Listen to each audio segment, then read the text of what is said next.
Bismillah, elhamdülillah, esselatu vesselamu ala Resulillah. Esselamu aleyküm ve rahmetullahi ve berekatuhu. Kur'an'ı tushunishning oddiy usuli birinchi bilim, ikkinchi dars. Bu darsimizga qatnashganligingizdan xursandmiz. Alloh subhanahu va taoladan hammamizga manfaatlik ilm ato qilishini tilaymiz. Amin. Bu darsligimizda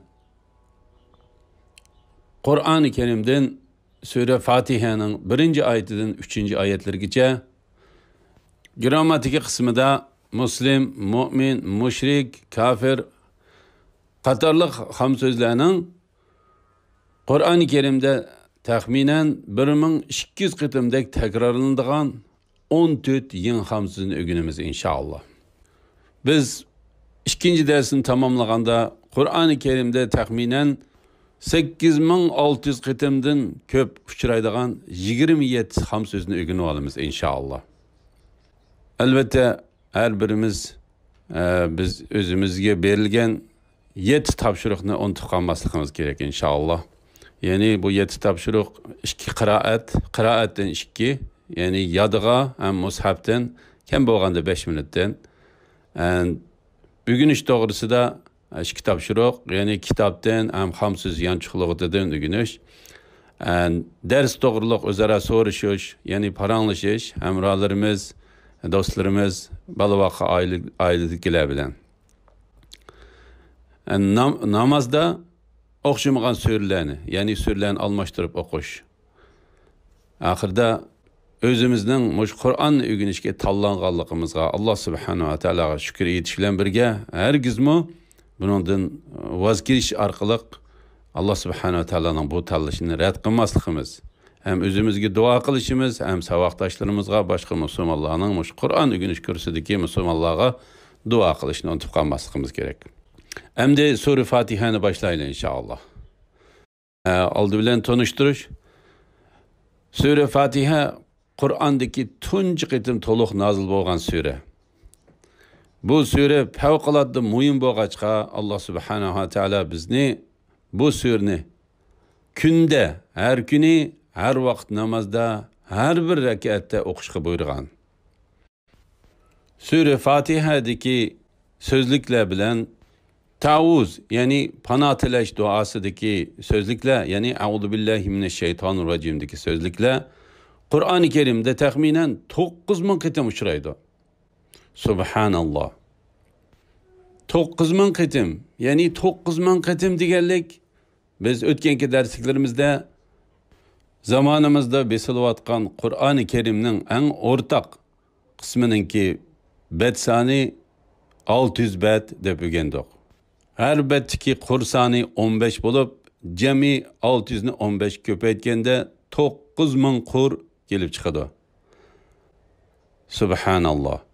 Biz 10 minutga yetmagan vaqtning ichida butun mazhabniki har bir qurida birdan ham so'z keladigan darajadagidek so'zlikni o'rganib olaymiz inshaalloh. Bu nima degan o'ng'ay ha? Alhamdulillah, alhamdulillah. Allim, yani yuqoridagi sansipirlarni o'zaro o'rgating. Endi Sure Fatiha kelaydi. Bismillahirrohmanirrohim. Bismi, ismi bilan Allah, Ar-Rahman, eng shafqatlik, Ar-Rahim, eng mehribon. Bu ayet besmele deb atiladi. Bismi, bi isim iki so'zdan tarkib topgan bo'lib, bi bilan ismi, bismi, ismi bilan, isim, ismi, birlik, asma, isimlar, ko'plik. Qur'onda 40 qitimga yaqin takrorlanib keldi. Isim, asma, Allah'ın en güzel isimleri, yani Esmaul Husna. Bismillah'ın manisi, men her işimni, yani hamma işimni Allah'ın ismi bilan başlayman deganlik bo'ladi. Yani o'qishni, yezishni, ve başka işlerinin hammasini Allah'ın ismi bilen başlayman deganlik bo'ladi. Ar-Rahman, en şefkatlik. Bu tipdeki sözler güçlendirilgen ma'noni ifodalaydi. Ya'ni g'adban deganga qarasak, favqulodda ochiqlangan, qattiq ochiqlangan, ya'ni ochiqlanganlikdan yerilib ketay degandek ma'noni bildirdi. Ar-Rahman deganning ma'nosi haddidan ziyoda ko'yinguchi, eng shafqatlik degan ma'noni bildirdi. Ar-Rahim, Ar-Rahim deganlik eng mehribon. Bu tipdeki sözler davomiylik, ya'ni uzluksizlikni ifodalaydi. Jamil, ya'ni chiroyli, go'zal degan ham so'zni ilib aytsak, tunigillam texi güzel yoki chiroyli bo'lmagan birsini bugun chiroyli deyalamdiq. Karim deganni misol olsak, go'zal xuluqliq.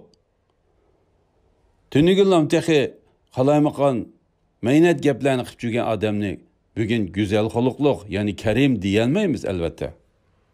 Shu ham so'z ma'nosidan ilib aytganda jamil, karim bo'lish uchun u izchil turda zodilam go'zallikdan ayrılıp bakmagan, güzel xuluqdan ayrılıp bakmagan, izchil, güzel axloq, güzel xuluq, güzel chiroy bilan kelganni jamil, karim deb atag'animizdek, Allah subhanahu va taolaning Ar-Rahman, Ar-Rahim sifatining ma'nolari davomli ko'yingichi, izchil turda mehribonlik qilg'ichi degan bo'lib, Ar-Rahman, Ar-Rahim birlashib kelgan vaqtida nihayeti şefkatlik ve nihayeti mehribon bo'lib kelmasdan bu güçlendirilgen ma'noning davomliq, ya'ni izchil turda davomlash orqali texmo gavdlantirilishini ko'rsatdi. Ya'ni eng shafqatlik, eng mehribon bo'lib, ikkisining ma'nosining qo'shilib texmo güçlendirilgen, gavdlangan holatining davomlashib keladiganligini ko'rsatdi. Her vaqt yodimiz tutayli, yuqorida o'rgangan mazmunlarni har vaqt qanday qilganda biz hayotiy turmushimizga, kundilik hayot turmushimizga sala olamiz, buni har vaqt yodimiz tutishimiz kerak. Ya'ni buni o'rgangandan keyin buningdan his qilganlarimizni ko'z oldimizga keltirib, Alloh subhanahu va taoladan bizga shu ma'noni o'zimizga singdirib amal qilishimizni, yordam qilishini so'rab, hem özümüzden bu cihette qanchalik amal qiladigan, qilolmaganligimizni, neydi kemchilik qilganligimizni baholab ko'rib, hem buningdan keyin izchil turda Alloh subhanahu va taolani rozi qilish uchun mush ma'nolarni kunlik turmushimizga selishga plan tuzib, hem boshqalarga yetkazishga har vaqt yodimizda tutishimiz kerak inshaalloh. Endi biz bu darslikdan nimalarni o'rganganligimizga qarab baqili. Aldi bilan biz her qanday ishlarni qilishdan burun, ya'ni tamoq yeyish, uxlash, o'qish, yezish, kompyuter ishlatish, telefonlarni echish, uchur yozish va tahorat ilish qatorliq ishlarimizning hammasini qilishdan burun bismillah deyishimiz kerak. Mana bu biz sura Fatihani o'rganish jarayonida yetildirmoqchi bo'lgan 12 odatning birinchi odatlanmoqchi bo'lgan narsamiz bexatarlikka erishish, ya'ni a'udhu billahi mineşşeytanirracim bilan boshlash. Ikkinchi bo'lib yetildirmoqchi bo'lgan xarakterimiz her ishni qilishdan burun mayli gap boshlash, suv ichish, tamoq yeyish, tahorat ilish, xat yozish, har qanday ishlarda bo'lsin, bismillah deyish odatini yetildirishimiz. Shundaqla Rahman bo'lgan Alloh subhanahu va taolaning siz bilan har vaqt birga ekanligi qarta cho'nqur umid va kuchli ishonchda bo'ling. U sizga cho'qim yordam qiladi. Biz Alloh subhanahu va taolaning sifatlari haqida qancha ko'p tafakkur qilsak va uningga qancha cho'nqur ishonsak, bismillah deyishning kuchi va ta'sirini shuncha ro'shan his qila olamiz. Ar-Rahmanning ma'nosi eng shafqatlik degan bo'ladi. Ar-Rahimning ma'nosi ya'ni uzluksiz, eng mehribon deganlik bo'ladi. Allah hem Er-Rahman hem Er-Rahimdir. O bizni o'zining g'oyat zo'r va uzluksiz rahim shafqati bilan qo'g'dab turdi. Xo'shallanganingizda Allohni unutib qolmang. Mushkulotga duch kelganda Allah subhanahu va taolaning rahim shafqatiga qat'iy ishonch qiling. Umidvor bo'ling va Rabbim menga har vaqt katta fazl ihsonni ato qiladi. Bu mushkulot cho'qim yaxshilik bor degan qarashda bo'ling. Üçüncü adet, Allah'ın rahim şefkatiga qat'iy ishonch qiling. Chunki u Ar-Rahman va Ar-Rahimdir. U bizga ko'ynidi va butun hojatlarimizni sevgi va mehr bilan ravo qilib berdi. U bizni yaratdi va bizga ko'z, quloq, qo'l, putlarni ato qildi. Shundaqla u yana bizga ota-ona urug' tuqqan va do'st birodarlarni ato qilish orqali marhamat qildi. U bizning ozod yashashimiz uchun barliq ishlarni mukammal o'rinlashtirib berdi. Allohning rahim shafqatiga qat'iy ishonch qilishning turmush xotirjamlik, xushallik, muvaffaqiyat, sog'lomlik, ko'ngil oromligi, rozimanlikka erishish ve başkalar bilen bo'lgan munosabatning yaxshilanishi degandek nurg'un foydalar bor. Bu g'arbdagi atalmış ijobiy tafakkur uqumidan millionasi yaxshidir. Endi bu so'zliklarni azroq mashq qilaylik. Alhamdulillahi robbil alamin. Barliq hamd sana olimlarning Robbi Allah uchundir. Alhamdu barliq hamd sana el hamdudan tarkib topgan bo'lib, el bu barcha, ya'ni bu yerdagi ma'nosi barliq, hamma, barcha.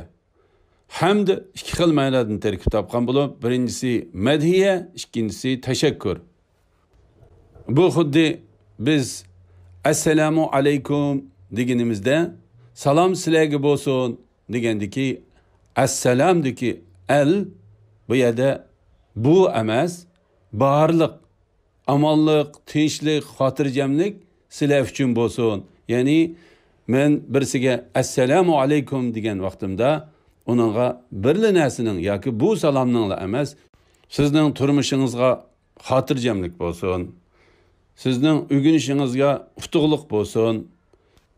Hayotingiz islom bilan bo'lsin, qatorliq shu hamma sohalarga aytilgan el bo'lib kelganlik uchun bu yerdagi alhamdulillahdagi elmu barliq, ya'ni barcha, madhiya, tashakkur yoki hamd sana degan ma'nolarda keladi. Lillahi, lillahi, li uchun, g'a Allah, Allah, ya'ni Allah uchun, ya'ni barcha hamd sana Allah uchun. Rab, Rab deganni nurg'un tillarda tarjim qilingan bo'ldi. Ya'ni ingliz tilida Lord deb tarjim qilindi. Nurg'un tillarda xato tarjim qilindi. Masalan, Xudo, Tangri degandek. Bularninki kelib chiqishiga qarasak-chi, sizlar aslida ham to'g'ri tarjimasi emas. Ular mayli Lord desin, mayli Xudo desin, mayli Tangri desin, ularninki Rablik sifatga tankilash ehtimoli asosiyatdan yo'q. Shuning uchun tarjimasini ishlatgan vaqtida eng yaxshi ishlatilish usuli Rab o'zini qo'llanish kerak. Vallohu alam. Rabning ma'nosi kelsak, bizga ko'ngil bo'ladigan, bizni parvish qiladigan, bizni ta'minlaydigan, bizning hojitimizdan chiqadigan qatorliq nurg'un ma'nolar bor bo'lib, Allohning ismini chaqirish, Allohning ismi bilan gap qilish, Allohning ismi bilan tavakkul qilishning o'zi ibodat bo'lganidek, biz Allah subhanahu va taolaga qarta Allah subhanahu va taolaning ismlarini ishlatganda, masalan, inshaalloh degan so'zni ishlatganda ko'pincha hollarda urf odatlarimizda Xudoyim buyursa deb ishlatib ko'ngan.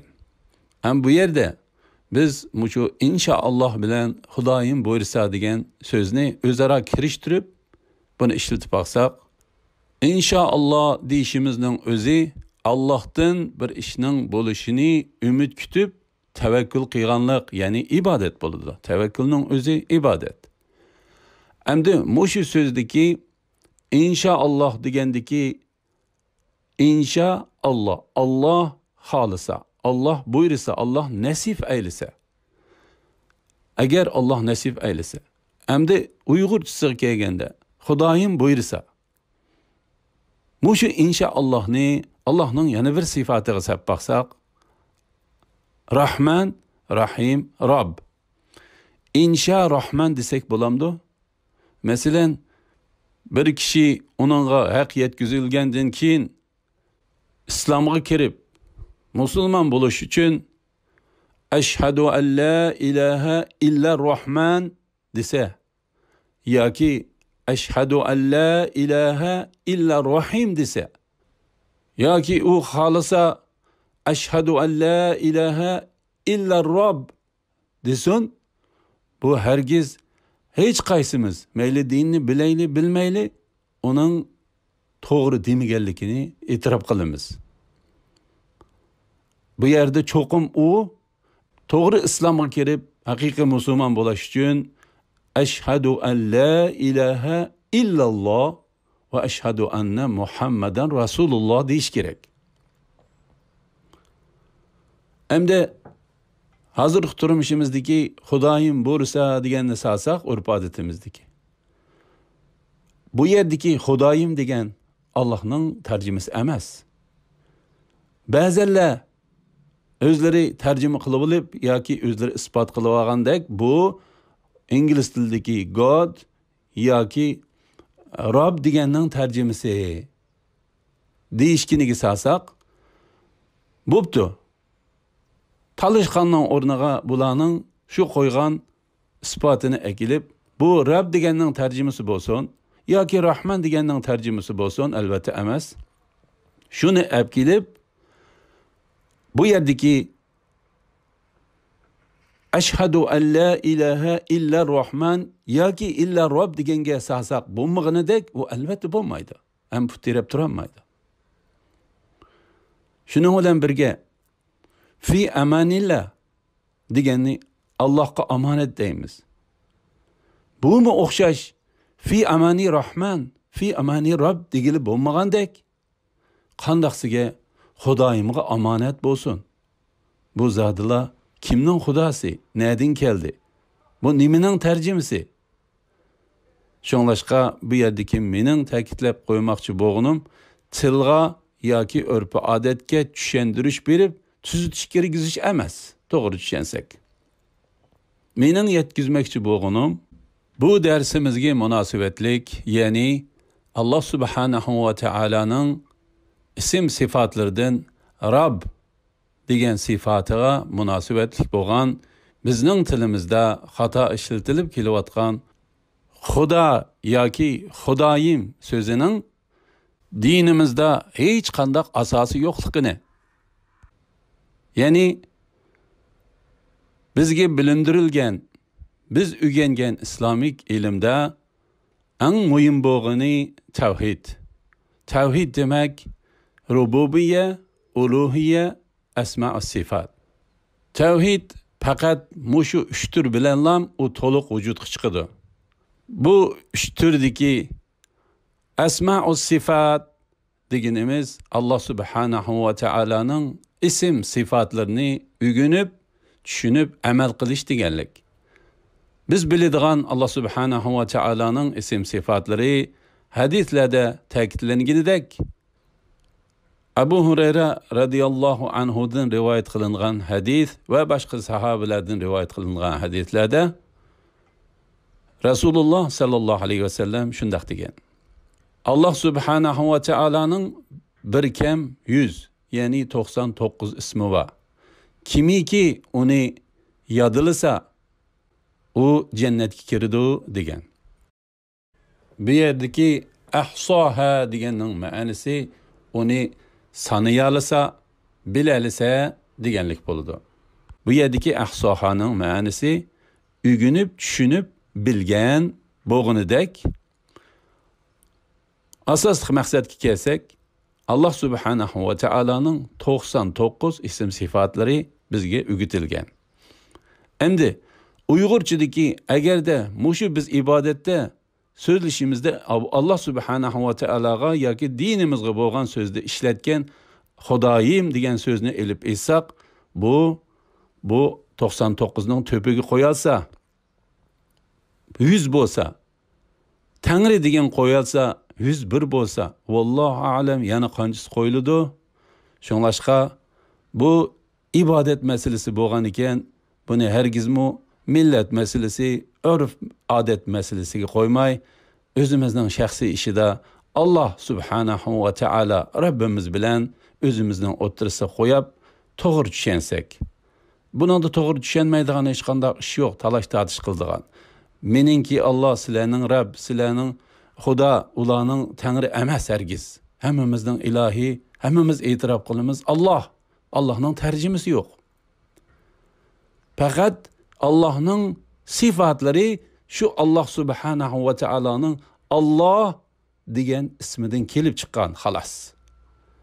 Shunga bu yerdagi Xudo deganni amalning barcha Allohdan ajr kutib, boshqa o'zimizning birodarlarga, do'stlarga, yaronlarga yetkizib, buning xatoligini ishlatmasligimizni, aksicha uning o'rniga eng to'g'ri bo'lgan Allah degan ismni ishlatishni ta'kidlasak, o'zaro bir-birimizga tanishtirsak, musulmon birodarlarimiz, millatimiz mushu xayrlikda, yaxshilikda ittifoqlashsak, inshaalloh hammamiz ittifoq bo'ladi. Ya'ni biz da'vatgan Xudoyim buyursa deganning o'rniga inshaalloh desak, biz deyamaydigan gap emas. Xudoyimga omonat deganning o'rniga fi amanillah yoki Allohga omonat. Tavba qildim Xudoyim yoki tavba qildim Xudoyim deganning o'rniga astag'firulloh. Bu qulay ham o'ng'aygu. Biz ham harfni deyalaymiz. Bu ters emasku. Bu yerdagi qiyinchilik o'zimiz to'g'ri deb qaragan yoki o'zimiz sal qaragan narsada ching turaverish.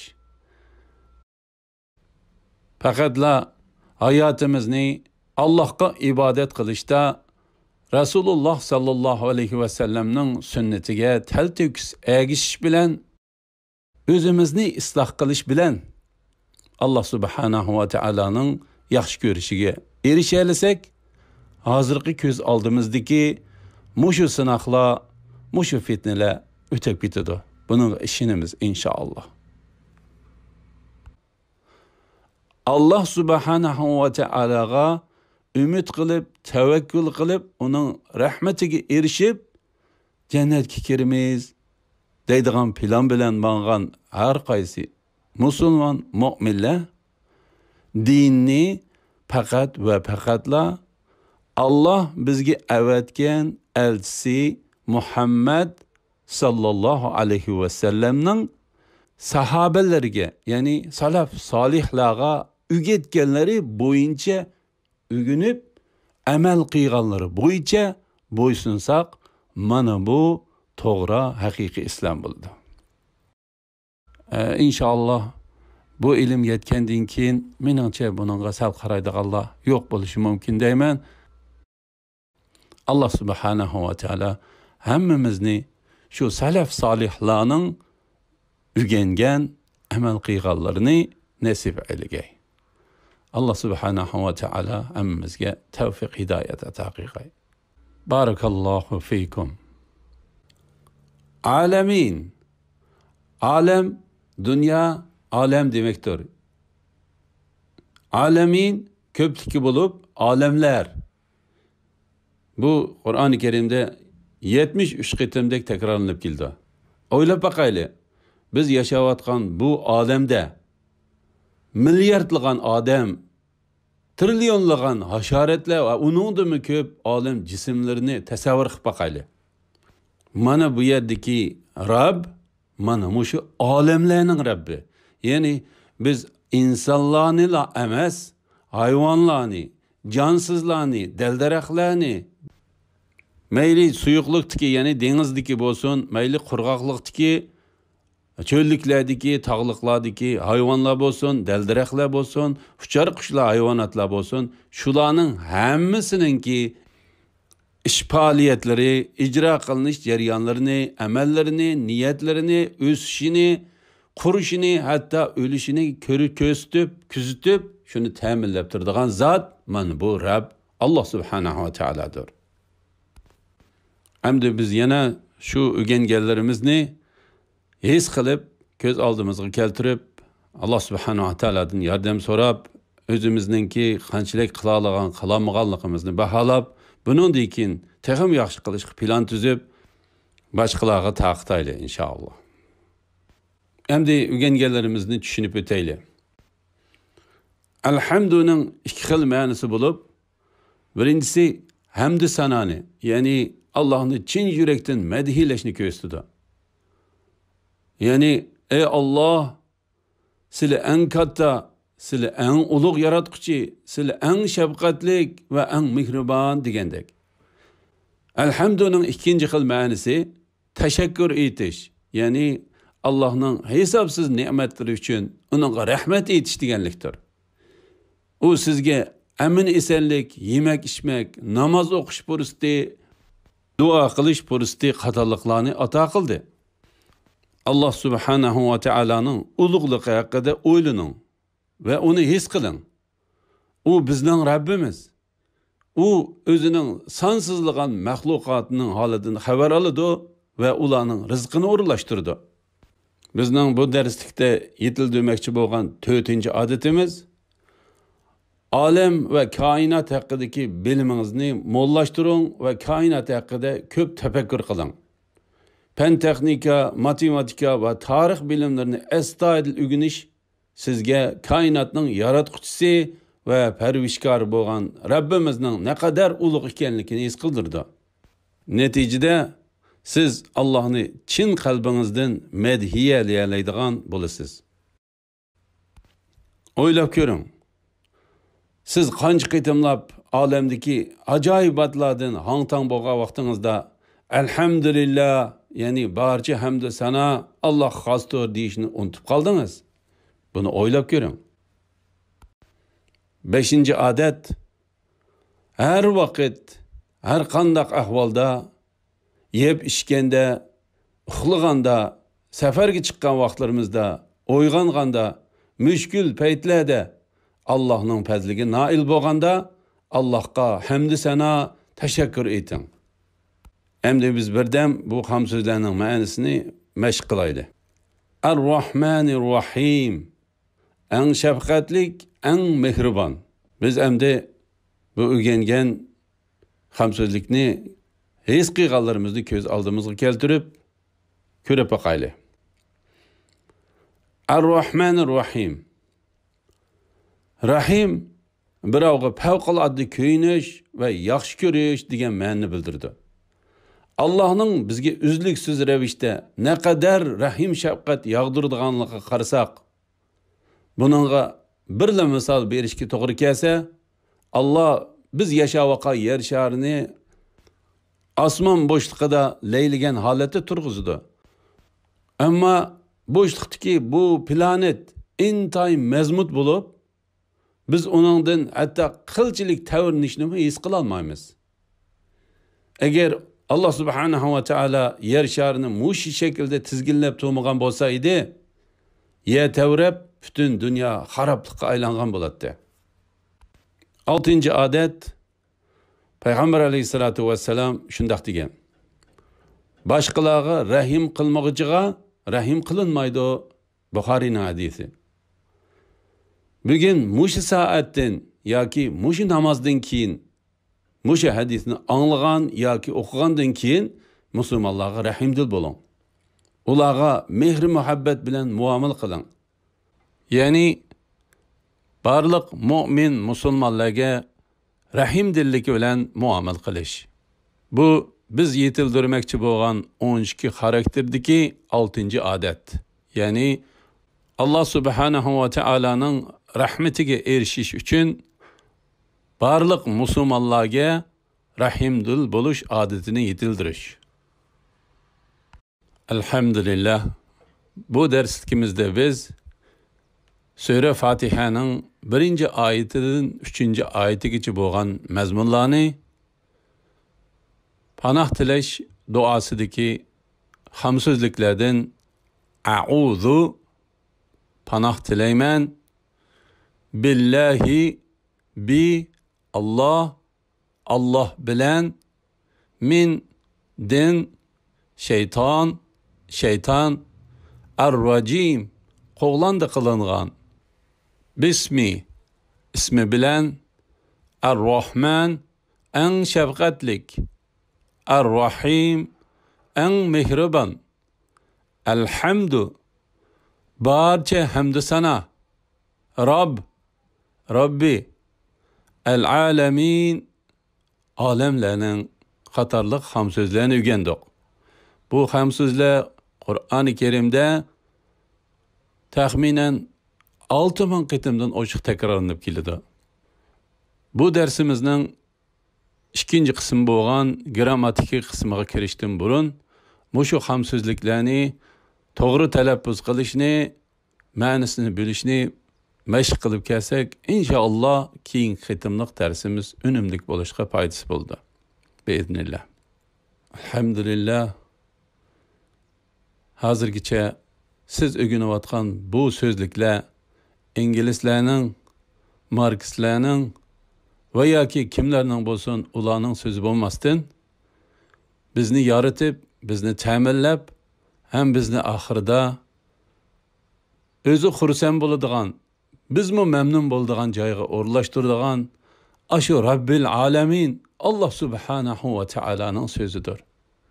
O'zining kalomini o'rganishga sizlar bilan bizga fursat bergan ashu Rabbimiz Allah subhanahu va taolaga hamdi sanoyimizni, shukrimizni aytish uchun ibodatlarimizda, Qur'on, namoz, duolarimizda to'g'ri talaffuz qilish uchun, Qur'ondagi tajvidni o'rganish uchun vaqt ajrating.